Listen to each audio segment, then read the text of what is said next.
Mesdames, Messieurs, Zouk TV, bonsoir.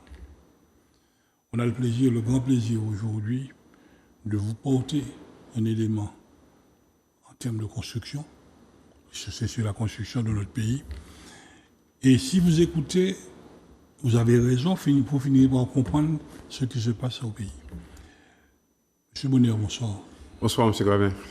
Monsieur Bonheur, merci d'avoir répondu favorablement à notre invitation. Merci pour l'invitation.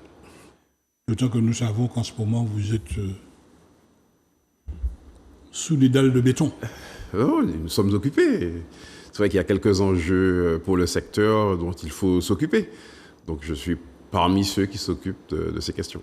Vous êtes secrétaire général de la Fédération régionale du bâtiment et des travaux publics de Martinique, qui est l'évolution du syndicat historique, qui est le SEDBAM, le syndicat des entrepreneurs en bâtiments, travaux publics et annexes de Martinique.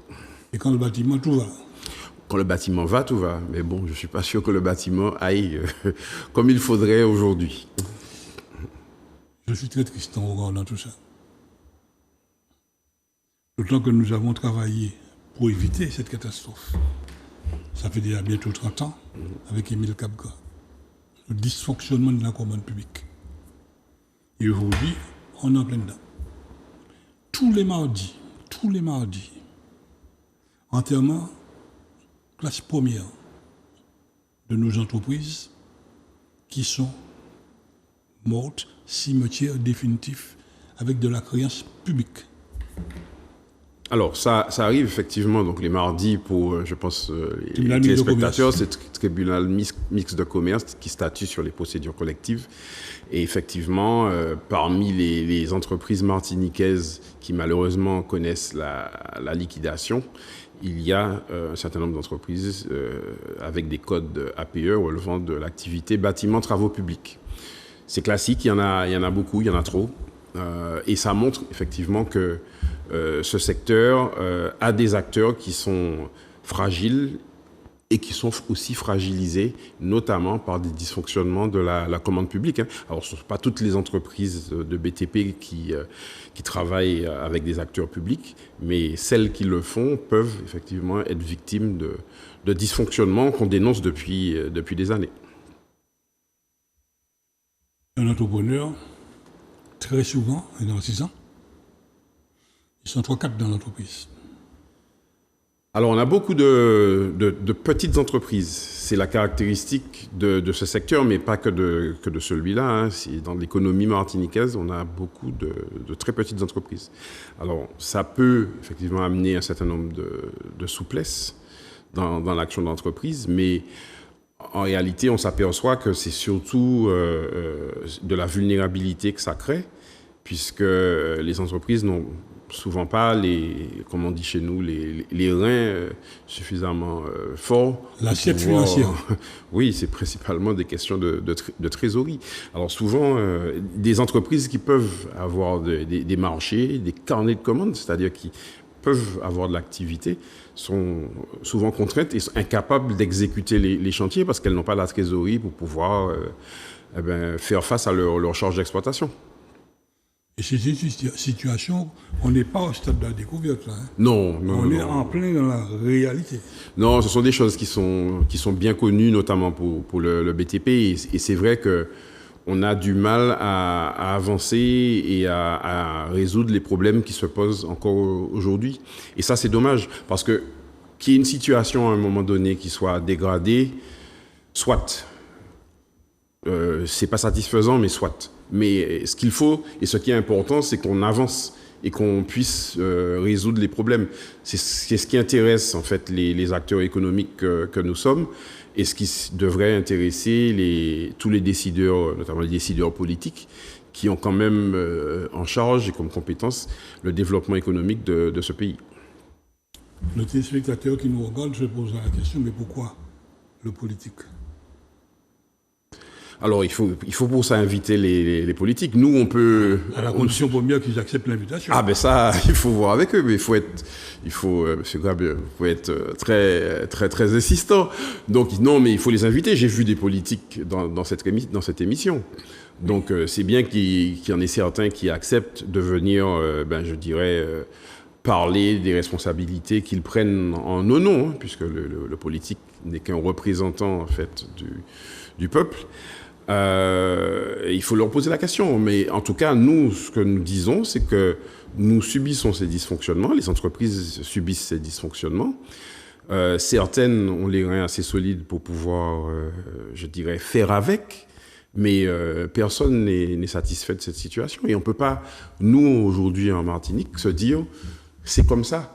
Et puis, ils vont comme ça, et puis on roule comme ça. Ça, c'est pas possible. Aujourd'hui, c'est pas possible. Les entreprises aussi ont des obligations. Et il faut permettre, notamment aux entreprises qui travaillent pour des donneurs d'ordre public, de satisfaire à leurs obligations légales, de manière à ce que voilà, le système fonctionne correctement. Ce n'est pas le cas aujourd'hui. Pour que les gens puissent comprendre pourquoi nous parlons de commande publique, il faut savoir une chose, c'est que la commande publique, la locomotive de notre économie, c'est la commande publique. Sans la commande publique, on est à l'arrêt total. Oui. Total. Alors, et malheureusement, c'est que nos entreprises servent de banquiers à ces collectivités. Donc on a un ordre de service, on a une commande, on a un ordre de service, l'avance sur commande, on la reçoit lorsqu'on dépose le dernier pinceau, alors que la loi stipule qu'il faut faire cette avance. Et finalement, on se retrouve des fois avec pratiquement 2 ans de créance sur certaines collectivités. Ça, c'est pas respectable. Oui, sur certaines, oui. Alors, il y a, de notre côté, il y a aussi des collectivités qui fonctionnent de manière satisfaisante. Il y a certains progrès qui ont été faits. J'ai eu l'occasion très récemment de participer à un moment qui était organisé par le directeur de l'AFD qui s'en va, qui change, et qui saluait en fait la performance de certaines collectivités locales qui se sont améliorées, qui ont connu des situations très compliquées, mais qui aujourd'hui recommencent à investir et payent les entreprises dans les temps. Donc il faut aussi se féliciter de ces progrès.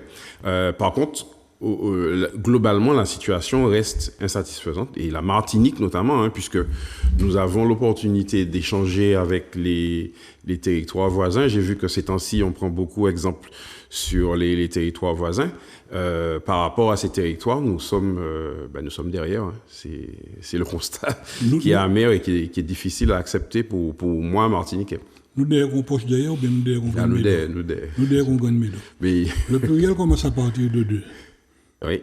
C'est pas parce que 2 communes, 2 collectivités ont fait le choix de corriger les choses. C'était 3, oui. 3. Dans l'exemple qui a été donné, enfin, je donne 3. Le chiffre, c'était 3 qui se sont nettement améliorés. Voilà. Donc ce sont pratiquement, on dira que des mauvais élèves. Le problème qui se pose, la complication qui est venue s'installer.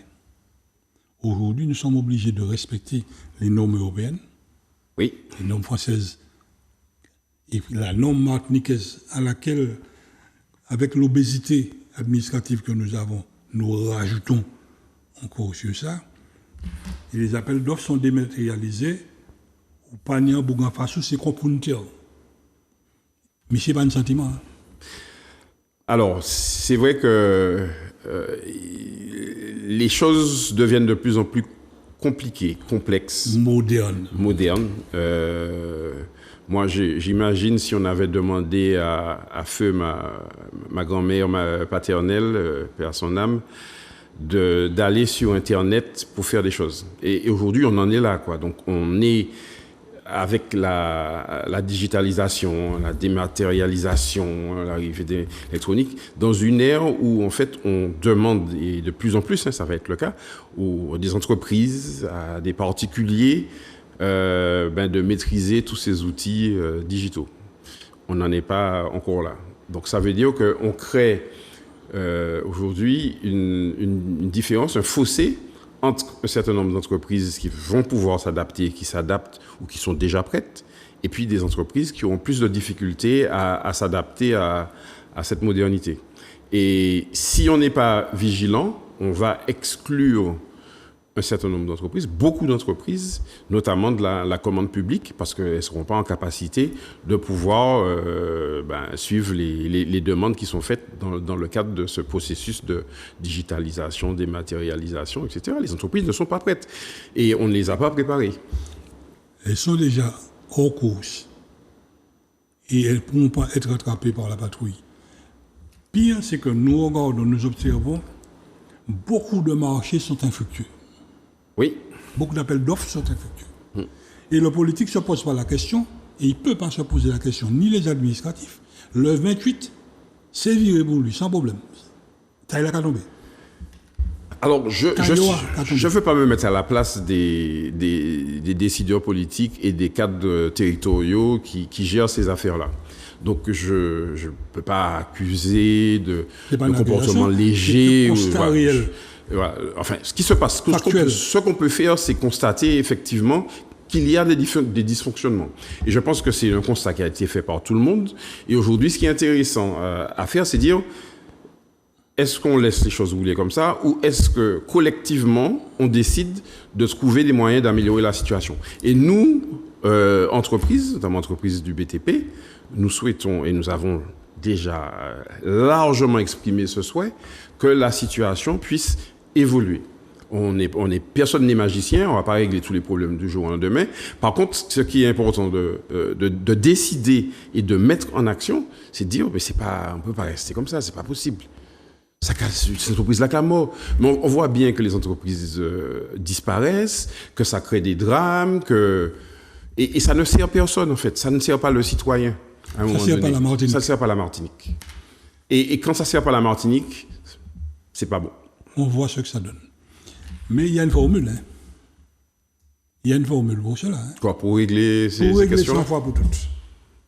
Alors, ça fait des années que nous disons, mettons en place cette formule. La loi Hamon a permis justement de conforter cette mise en place. D'avoir un seul avocat et puis 2000 entreprises par exemple derrière. Un dépôt de bilan collectif. Un dépôt de bilan collectif. Il faut pouvoir l'assumer. Non, mais c'est pas nous là. Or, si on fait ce dépôt de bilan collectif, non seulement le juge, le tribunal, il faut mettre 3-4 ambulances, le SAMU, tout ça, là, parce qu'il va venir fou. Ah oui, c'est clair. Mais derrière, socialement parlant, ça équivaut à dire, si nous prenons 5 salariés par entreprise, 2000 par 5, ça fait combien? Sans la remise. Avec la TVA, non, 10 000 personnes. Non, c'est vrai qu'il y a beaucoup de gens qui peuvent être concernés. Devant les collectivités, pour leur dire, messieurs, ça nous quoi faire dire. On trouve la solution tout de suite. Alors, la solution, c'est quoi? Parce que, et c'est pour ça qu'il faut poser, en fait, la question aux donneurs d'ordre. Nous, quand on discute et qu'on échange, on nous parle, effectivement, parmi les dysfonctionnements qui sont reconnus, de difficultés de trésorerie. Bon, on va quand même admettre et être d'accord sur le fait que beaucoup de collectivités locales ont aujourd'hui des difficultés financières. À la limite, si on nous a passé des commandes, on pourrait dire, c'est pas mon problème. On est quand même d'accord. Ceci dit, nous, en toute responsabilité, il faut au moins qu'on admette qu'on a cette situation aujourd'hui. Mais on ne peut pas ne pas nous proposer des solutions pour que ça s'améliore. Et qu'on nous présente ces solutions, parce que les bonnes intentions, on peut les entendre, on a entendu beaucoup de bonnes intentions. Ça met le gardien en l'air, parce que ça garde à terre. Voilà. Donc il faut qu'on, notamment au travers du Haut Conseil à la commande publique, c'est une instance alors qui ne gère pas que les questions du bâtiment et des travaux publics, mais qui gère toute la commande publique, qu'au sein de cette instance, et qui est en train de s'organiser, on voit qu'il y a des réunions maintenant, c'est pas mal parce que pendant un moment, on n'en a pas eu.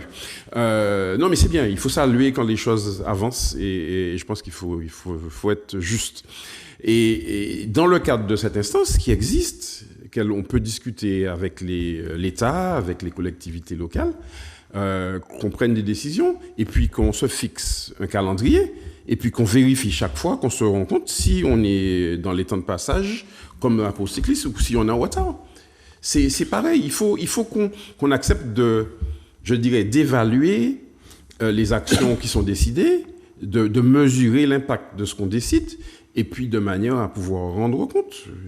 C'est le principe de base. Pourquoi j'ai souri?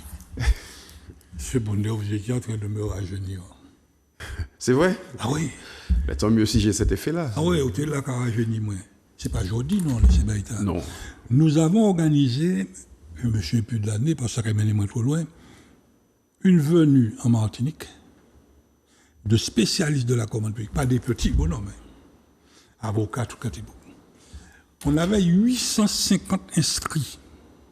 850 inscrits. Le procureur de l'époque était invité, puisque ça concerne la commande publique, le tribunal administratif, enfin, tout ce monde était là. Combien qui étaient présents? Donnez-moi un chiffre. Sur 850. Combien de présents? Sur 850 invités inscrits. Ah, invités inscrits? Inscrits. Je là. Je venu. Voilà. 50? 5 personnes. C'est pas possible. C'est 5 entreprises. Et puis, disons une dizaine d'administratifs de collectivités. Parce que ça concernait les deux. Le procureur de l'époque me pose la question, mais où sont vos invités? On ne va pas nous prendre au sérieux si on est comme ça. On dit, voilà, on va pas nous prendre au sérieux. Vous êtes témoin, monsieur le procureur. Le TPG, trésorier général de l'époque, mais c'est pas sérieux. Vous êtes en train de vous plaindre en permanence du dysfonctionnement de la commande publique. Aujourd'hui, vous mettez en place, vous faites venir, et ça nous avait coûté, pour faire l'invitation, et on se dit, bon, on a négocié pour ces bougas pas faire nous payer les prestations. Nous avons payé l'hôtel, boire manger, et puis avion. En général, ce genre de choses, il faut payer les prestations. Voilà la Martinique. Je mets encore plus loin. Avec le syndicat, dont vous avez l'honneur d'être secrétaire général, lancer une invitation à partir de Zouk TV, de tous les plateaux télé. Stade de Dillon. Comment sortir les gens du chômage? Et pourquoi dis-moi combien de monde qui là? Je ne sais pas où on est piqué où. Non, c'est ça le problème de la Martinique. Alors, ça montre que pour agir collectivement et collaborativement, on a un problème. Bon, on n'a pas découvert ça. On n'a pas découvert ça ce matin. On n'a pas découvert ça ce soir. Mais il y a une mathématique sur ça. Quelle est-elle? Quelle est-elle? Quand on met 10 Martiniquais plus 10 Martiniquais, nous obtenons 20 divisions. C'est tout. Non, c'est triste. On en rigole, mais c'est une réalité. Et c'est triste. À titre personnel, je vais ouvrir et fermer très rapidement une parenthèse. Ce combat de l'action collective et collaborative, c'est quelque chose qui me hante. Je vais même oser le mot. Et très sincèrement, ceux qui n'ont pas compris qu'on a intérêt à agir ensemble se trompent. Moi, je pense qu'ils se trompent. Et je pense qu'ils trompent la Martinique. Donc, les histoires de division, on en voit malheureusement encore beaucoup dans tous les domaines. Je pense que ça nous fait beaucoup de tort. Ça nous fait beaucoup de tort et ça nous empêche d'avancer. Et très sincèrement, si on a vraiment une décision à prendre, c'est de mieux travailler ensemble pour le pays, pour nos entreprises, pour nos enfants, pour les habitants de ce territoire. Parce que pour l'instant, nous faisons la bêtise. Chacun veut développer son projet. Ceux qui prennent cette responsabilité la prennent. Mais en tout cas, je ne m'inscris pas dans cette démarche. Et les gens avec lesquels je collabore, généralement, ne s'inscrivent pas dans cette démarche. Nous, on est dans une démarche purement européenne et française. Il y a des règles. Il y a le droit. Bon. Malheureusement, pour nous, c'est gauche-là, nous n'avons pas de droit. Lorsqu'on a créé la LOM, la loi d'orientation outre-mer, oui, les socio-professionnels avaient bloqué la trésorerie générale. C'est quoi ça à l'époque là? Quand les gars sont venus me voir, ils m'ont dit, monsieur, c'est pas combat, moi, c'est baïta là. Ça ne sert à rien.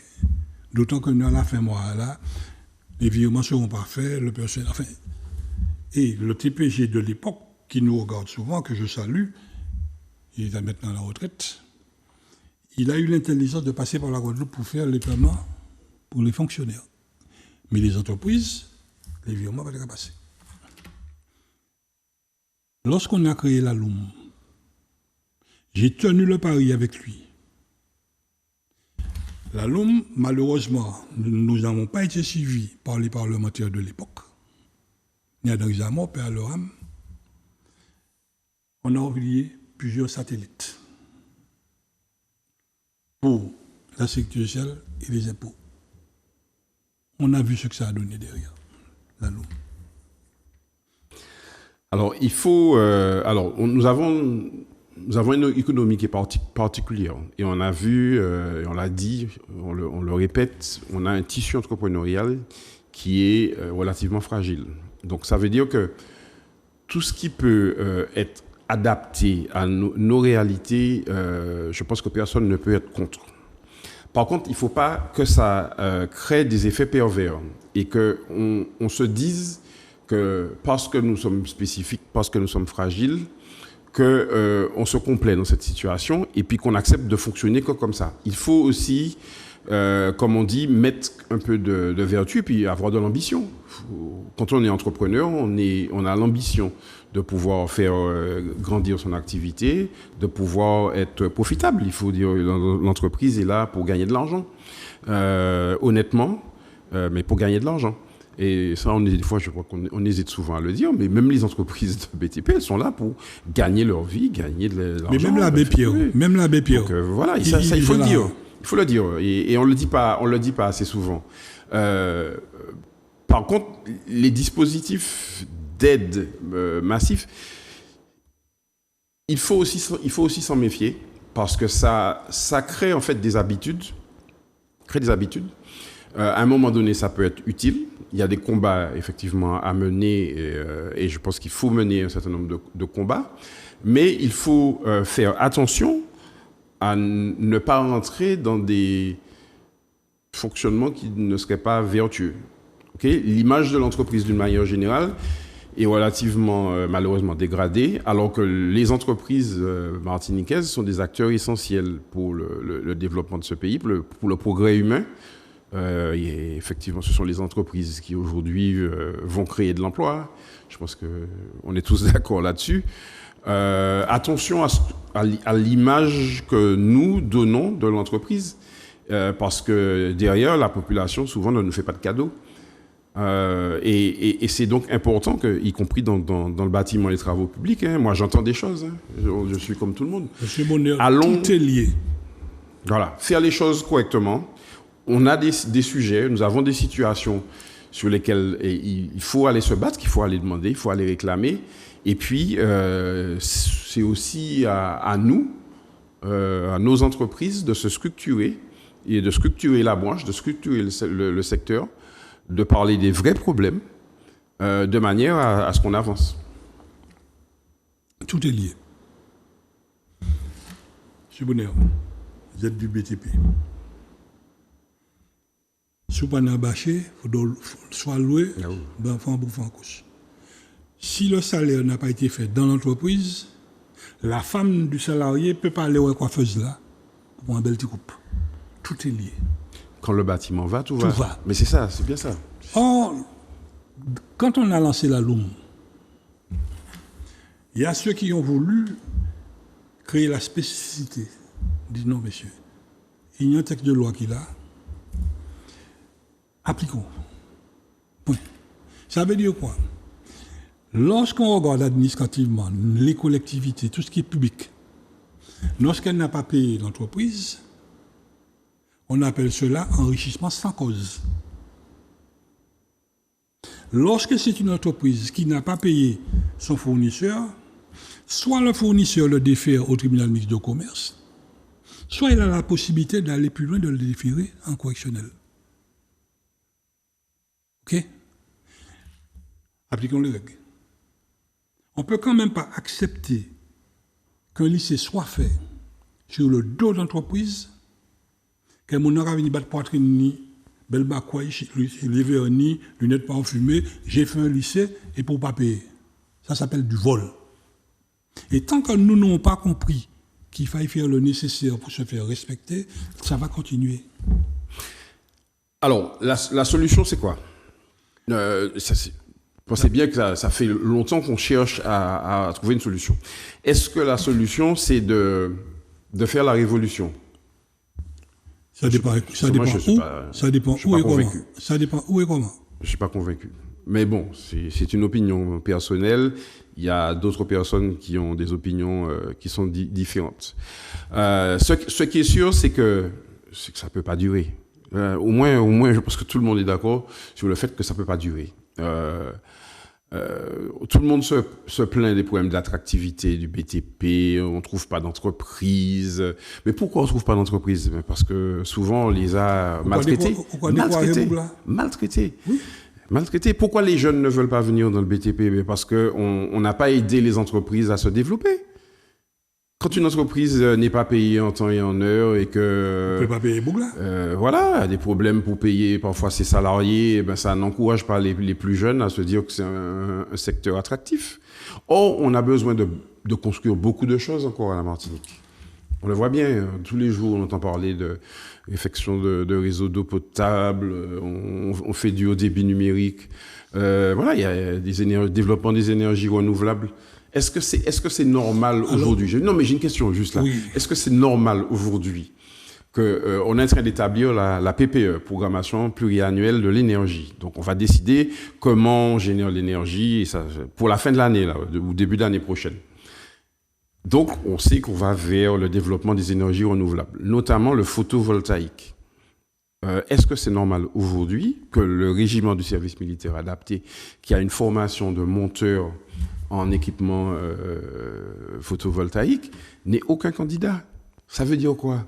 Ça veut dire qu'on peut faire toutes les politiques publiques qu'on veut, mettre tous les chiffres, faire toutes les présentations qu'on veut. Si demain matin, il n'y a pas un Martiniquais qui comprend qu'il doit aller se former au SMA ou ailleurs, mais qui doit aller se former et puis que demain, il aura un travail qui sera correctement payé et qu'il aura de la visibilité sur son emploi, on a échoué. En tout cas, on n'a pas réussi. Donc, voilà là où sont quand même les enjeux. Et il faut, quand on réfléchit à toutes ces problématiques, à toutes ces politiques publiques, il faut qu'on aille jusque-là, jusqu'à l'emploi du Martiniquais. Et si on ne va pas jusque-là, on n'a pas vu tous les problèmes. Et les problèmes, il y en a encore. Et jusqu'à maintenant, on a toujours refusé de voir la question de l'emploi. Toujours refusé de voir. Paraît que ça va mieux. J'ai entendu dire que... C'est facile à dire. Ah, je ne sais pas, mais j'ai entendu. J'ai écouté la radio. Eh bien, j'en ai plus là. On a une mauvaise radio, j'en ai plus là. Le journaliste qui a fait le sujet, je pense qu'il devrait aller se former et venir voir sur les chantiers ou ailleurs, quand il y a coiffeuse là, tout partout. J'ai vu de voir dans les restaurants partout. On est dans le rouge total. Donc, c'est pas compliqué. Un exemple, je vais citer sur ce génie copain en comptabilité, tout ça. Expert comptable Gogok. Quand vous parlez match, pas de dernier embouteillage. Il y en a encore. Non, il y en a encore. Non, mais pas de panique. Vous parlez match, pas de génie. Nous pouvons circuler plus facilement à présent. Mais pour circuler plus facilement, il faut donner l'argent pour mettre en bac là. Ah oui. Bon, si vous prenez le plein, quand on va aller, le 3 gars est là. Et quand on regarde les lignes de caisse dans les centres commerciaux, il y a une 3-4 caissiers. 3-4 caissiers, pas ni plus. Non, les choses ne sont pas simples. C'est pour dire que nous avons là des signes qui nous prouvent que nous avons échoué.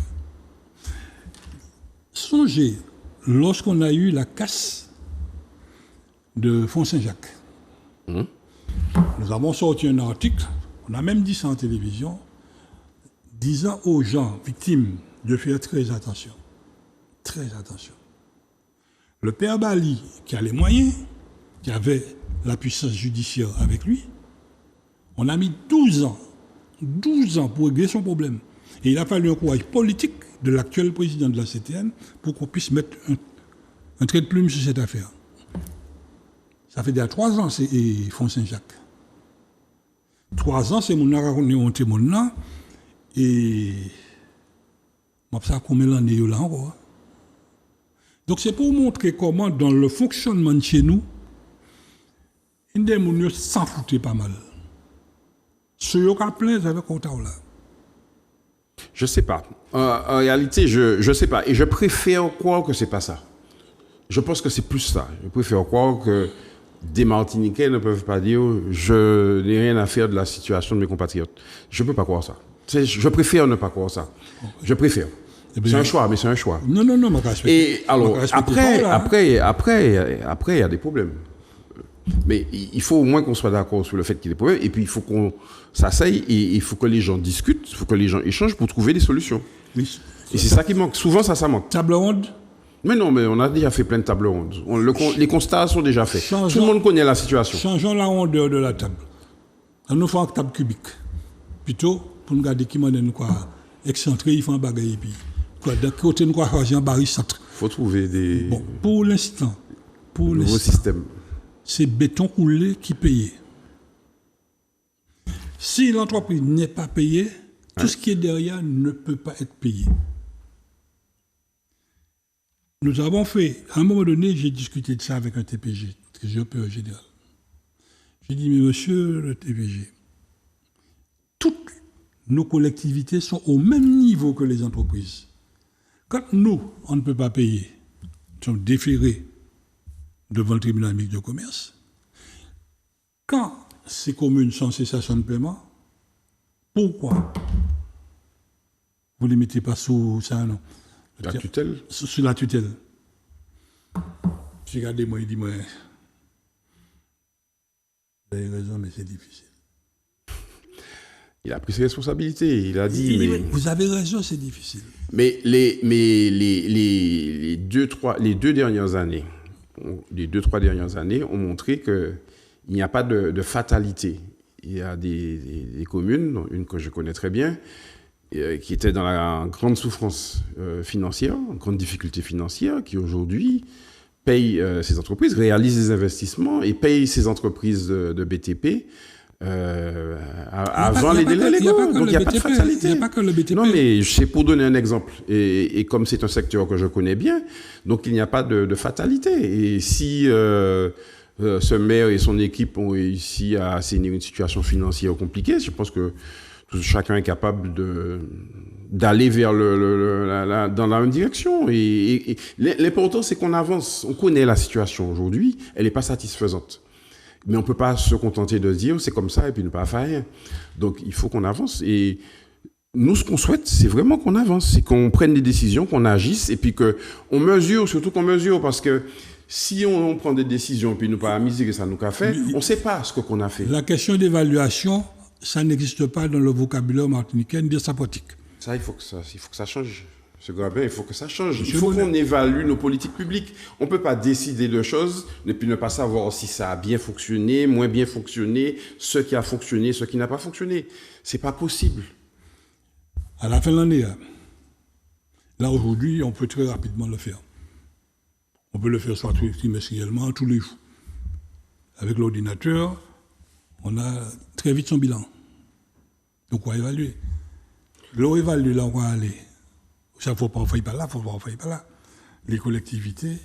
Non, on voulait proposer des choses simples. Hein. Par exemple, on sait qu'on a une problématique de délai de paiement. On sait bien que le délai de paiement légal, 30 jours, que beaucoup de donneurs d'ordre public ne respectent pas ce délai de 30 jours, ce qui pénalise fortement les entreprises.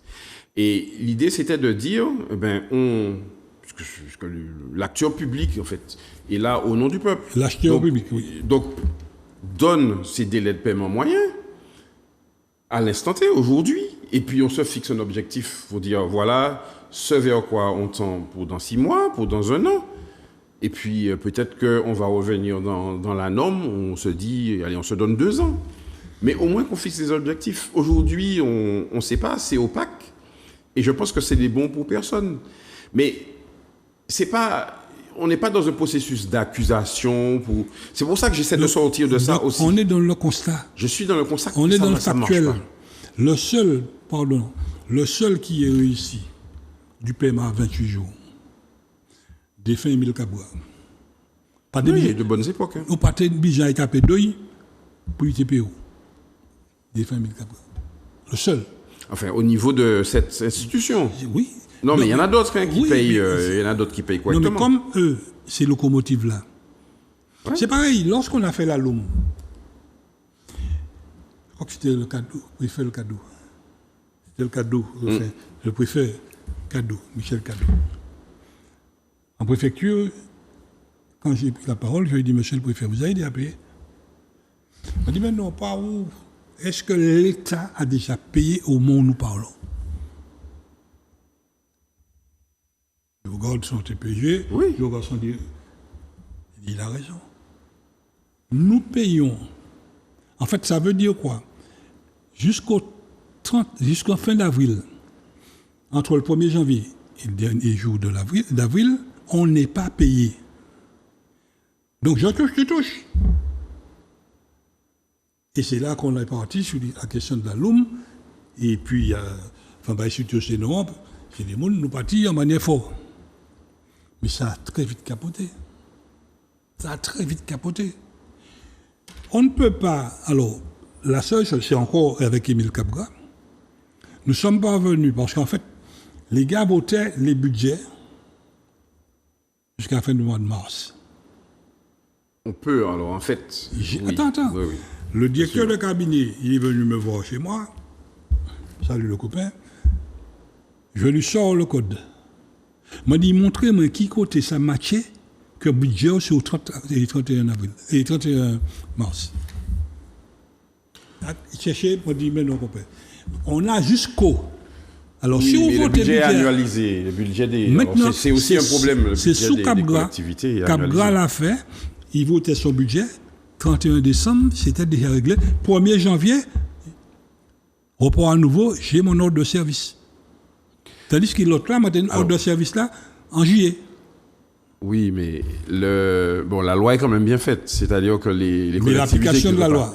Donc, par rapport au budget de l'année précédente, l'année qu'on dit N-1, on a le droit quand même d'engager un certain nombre de dépenses dans une limite. Je ne vais pas rentrer dans les détails. Mais ce qui est important, comme les budgets sont annualisés dans le public, il faut que la machine puisse continuer à fonctionner. Et tant que les élus, alors ça passe par il y a un processus, et c'est ce que j'expliquais aussi à des adhérents de notre syndicat. Il y a un débat sur les orientations budgétaires. Il y a après un vote de budget, et puis après, derrière, c'est des autorisations d'engagement, des crédits de paiement. Donc, il y a tout un processus administratif qui n'est pas simple, qui peut être à simplifier. Peut-être qu'il y a des choses à simplifier. Et puis, il faut aussi que les... Ou à adapter. Adapter, mais il faut que les donneurs d'ordre public aussi soient conscients. Non, ce qui est important, c'est qu'il faut qu'ils soient conscients de l'impact négatif de ces délais de paiement à rallonge sur l'activité économique, sur des acteurs économiques à qui on demande derrière d'embaucher, de former des Martiniquais. Donc on ne peut pas à la fois nous demander des miracles à des prix des fois qui sont pas très rémunérateurs et puis ne pas aussi être... Puisque c'est un échange économique. C'est-à-dire que les entreprises privées réalisent des ouvrages publics, donc répondent en fait à un besoin d'intérêt général, mais c'est une relation commerciale et il faut en respecter les règles. Et l'histoire, la notion du moins 10 ans est bannie en Martinique. La notion de moins 10 ans n'existe pas en termes de loi, légalement, sur le papier. Mais après, en termes de pratique, chacun gère comme il veut.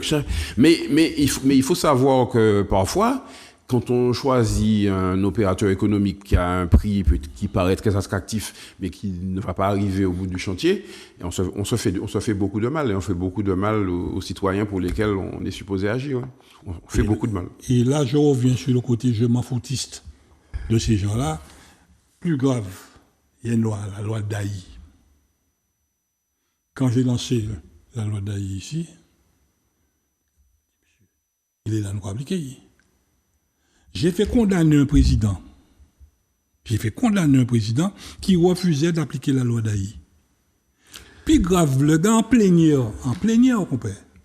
Le gars dit, entreprise à son entreprise procédurière, lui-même pas à payer.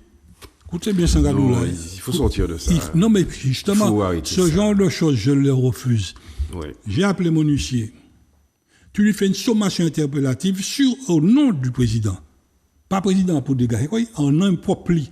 Il a fait la sommation interpellative. La loi Sapin 1, article 78. J'ai saisi le président de la Cour de discipline budgétaire 12 jours après la rentrée à la BAC. Oui, mais vous pas travailler encore. Attends. Non. Il n'y a pas de même. Et juge Dieu pas de même. Juge Dieu pas de même. Lorsqu'ils ont vu qu'ils ne parviennent pas à m'avaler, je ne sais pas comment ils chadon. Pas vraiment un chien de chadon. Ils ont contourné pour essayer sur mon personnel. C'est à partir de là que j'ai fait comprendre au personnel, messieurs, nous croyons la Dieu, les autres savent qui ça nous a subi, nous croyons la Dieu, et moi, quand tu veux comment dire, messieurs. Et depuis, moi, en face ces boucles-là. Et c'est là où je dis, c'est à nous, entrepreneurs, à se faire respecter. Tout en nous pas fait, tout en nous dire, oui, tu comprends, c'est boucles qui continuent pour te faire respecter. Alors, ça fait longtemps que j'étudie ces questions-là. Moi, je pense qu'il faut sortir d'une logique d'affrontement. Parce que personne ne gagne, en réalité, dans l'affrontement. Personne ne gagne. On peut condamner à faire payer, à un moment donné, mais je pense qu'on peut faire mieux.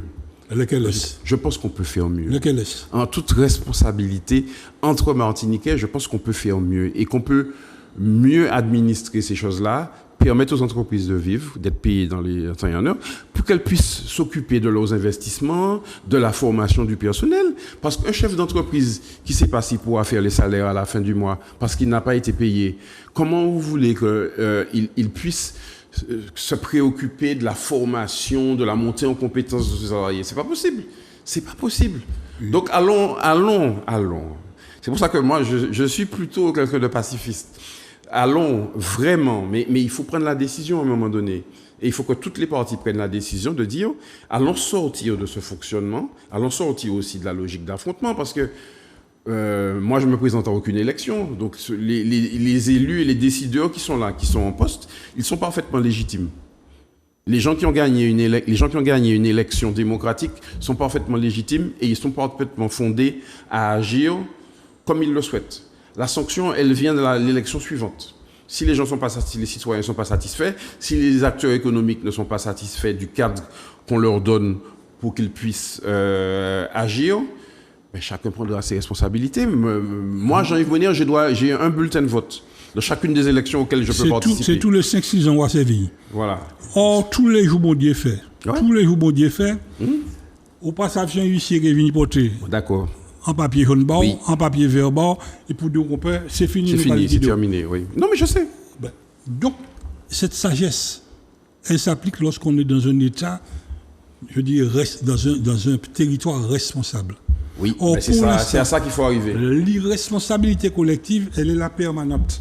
Oui, mais comment on change ça? Mais ma proposition, c'est de dire comment on change ça? Parce que sinon, si on fait comme on fait aujourd'hui, on peut continuer à s'affronter. Personne n'a gagné. Non, franchement, personne n'a gagné. Ni politique là, ni entreprise là. Personne n'a gagné. Pour l'instant, ce que je ne souhaite pas pour mon pays, je regardé toute la semaine passée, ce qu'a fait au niveau national. On peut sauter maté conroulé. Ouais. Ce sera puissance 20, puissance 50 en Martinique. Oui. Ce n'est pas souhaité pour notre pays. Non. C'est pourquoi on les comprend. Moi, toujours dit les élus, faites attention. Parce que nous avons discuté très bien, machin. Nous, ensemble, nous avons trouvé une solution. Lorsque collectivement, il faut faire la chose, pas arrêter personne. Moi, toujours dit, Jésus-Christ, il a été le seul homme à marcher sur l'eau. Les élus martiniquais, ce sont les premiers qui courent dans les lampes. Ils vont marcher, ils courent dans les lampes, peuple en deux. Messieurs, situation grave. Moi, pas ça. Enfin, tu le connais ce que c'est. En fin de mois, où ça qu'on est tant à rendez-vous. Ouais. On ne peut pas rentrer. Tu as un banquier qui est oxydé. Ou qui a atteint ses limites. Qui a atteint ses limites. Il va aller plus loin. Ouais. Et puis là, et puis demain matin, il faut descendre voir Michel les juges. Ouais, et puis c'est fini. Et devant Michel les juges, quand Michel les juges, moi. Ça, Michel les juges, cadeau. Il prend la. On aura fait Michel les juges. Si une solution, on lance, il prend la pour mener des cosses, il y a un problème. Et c'est là, Macado, nous avons intérêt à écouter et comprendre. En dehors du politique, N'oublions pas, nous avons des administratifs. N'oublions pas, nous avons des administratifs. Et il y a un d'un qui a fait ça qu'il faut pour garder qui manière payer les entreprises, qui manière pour les choses passer normalement. Mais il y a une majorité, comme Agado, celle qui a changé, c'est le 28. Taïwa a tombé. Il y a 2 économies légales qui fonctionnent sur notre territoire. Tanoa, économie privée, économie publique. Ni d'autres économies qui a venu, qui a supplanté ces économies-là. C'est M. Ouimaché, il n'y a pas ni délai de paiement. Il n'y a pas ni délai de paiement. Et manquanté, c'est impossible. C'est pour arriver, écoutez, à un état qu'on t'a noir dans là, c'est pour arriver ni la paix, parce que certains bougués disent, ils ont commencé à embêter nous, l'autre, empêcher nous vendre, pour entrer dans la niche. C'est comme ça qu'ils arrivent avec les problèmes là. Oui, là, nous arrivons. Et c'est pourquoi Macadou m'inquiète. Non, mais il y a des raisons d'être inquiet. Non, mais il y a des raisons d'être inquiet. La personne qui parle aujourd'hui inquiète ne connaît pas son pays. Mais ce qui me semble important, c'est que ce constat-là, on le fait. Les gens sérieux savent ce qui se passe ici. Ce qui est important, c'est comment on avance. C'est parce qu'on peut pas continuer comme ça. On peut pas continuer comme ça. Tous les jours, j'entends des gens, des citoyens, j'écoute les coups de gueule, j'entends des hommes et des femmes politiques dire que c'est plus possible. Mais quand on a dit ça, comment on fait pour avancer ? Au-delà du discours, on fait quoi concrètement ? Est-ce que on est un certain nombre à se battre pour qu'on ait un projet, mais collectif, un projet martiniquais. Chaque fois que j'ai à me déplacer de l'autre côté de l'eau et que j'entends parler de la Martinique, j'ai des fois ça me fait mal. Parce que j'ai l'impression que nous ne sommes pas dans l'action collective. J'ai l'impression que j'entends beaucoup parler de division. On voit, il y a des choses qui sont étalées dans la presse, et y compris dans notre secteur d'ailleurs, notre secteur du BTP, il y a des actions collectives qui ont du mal à se mettre en place. Mais bon, je ne désespère pas, on va y arriver. Je pense que c'est dans l'intérêt du secteur, dans l'intérêt de la Martinique. Et je pense que tout ça est plus important que les individus, que les noms. Donc voilà, moi je pense que ce qui est important, c'est le pays, c'est la Martinique, c'est la vie des habitants, la vie des citoyens. Et si on n'a pas conscience que c'est ça qui est important, on va encore souffrir pendant un moment. Tellement peu garanti, vu l'état de la Martinique. L'homme dit 0696, ils ont un mot d'avion. Il n'a qu'à pas appel là. Parce qu'ils savent qu'il est un pays. Et tant que nous ne l'avons pas compris, il faut écouter l'autre. Pour comprendre ? Écouter la population. Oui, écouter ça qu'a fait là. Écoutez que quand la misère rentre par la porte, l'amour s'en va par la fenêtre. De voir combien de foyers qui de plus en plus éclaté. No morning, no love. No morning, no love. Résultat des courses, simplement parce qu'on a eu 2, 3, 4 personnes qui ont refusé de faire travail, ou de dire, bon ben, bonheur ou bien, bah, quand c'est nous là, nous allons corrompre, mais enfin, nous allons y mettre un axe. Et tant qu'on n'a pas compris ça, nous allons aller là. En tout cas, chez Bonheur, si vous avez une conclusion à faire sur tout ça, je espère que dans 20 ans, nous n'allons pas les mêmes conversations. Non, pas invité pour parler de ces bails. C'est parce que le problème là est réglé. Dans 20 ans ben, peut-être avant, je espère avant, parce que mon année à l'âge. Non, très, très, très sincèrement et très solennellement, on sent bien que le pays a un carrefour. Il faut qu'on prenne des décisions. Il faut qu'on prenne des décisions. Il faut qu'on prenne des décisions et il faut prendre des décisions courageuses. L'entrepreneuriat, c'est une action de courage aujourd'hui. La politique, c'est aussi une action de courage. Et donc, il faut que tous ces courages-là convergent pour que on puisse tous, nous, enfants du pays, travailler pour notre pays. Et qu'on trouve vraiment un projet martiniquais dans lequel la plupart d'entre nous se reconnaissent. Et si on ne fait pas ça, on va encore se faire beaucoup de mal. Et aujourd'hui, vraiment, mon mot de la fin, c'est solidarité, unité, pour pouvoir surtout penser à l'avenir. Et puis donc, le constat, on le connaît, le passé, on le connaît. Allons essayer de bâtir quelque chose de différent. Comme ça, le temps qu'on aura été aux responsabilités, chacun dans nos rôles, on aura servi à faire avancer ce pays. Dans la notion, je dirais, du fanchou, dans lequel nous sommes puissants, a fait que de plus en plus dans nos entreprises, nous sommes devenus des sous-traitants. L'autre là qui a sorti, là il sorti là, il n'y a aucun problème qu'on nous a rencontré là. Non seulement il est payé, il est respecté. Et puis lui, il n'a pas qu'à payer le sous-traitant. Les sous-traitants sont à paiement direct, la plupart du marché. Mais non, moi je suis à partir du moment. Non, je suis très clair sur ces questions-là. La fédération pour laquelle j'interviens est extrêmement claire. Nous sommes pour l'entreprise domiciliée, donc l'entreprise martiniquaise. Et il faut que la préférence soit donnée dans les conditions de respect de la réglementation. Nous, on n'est pas anti-réglementation.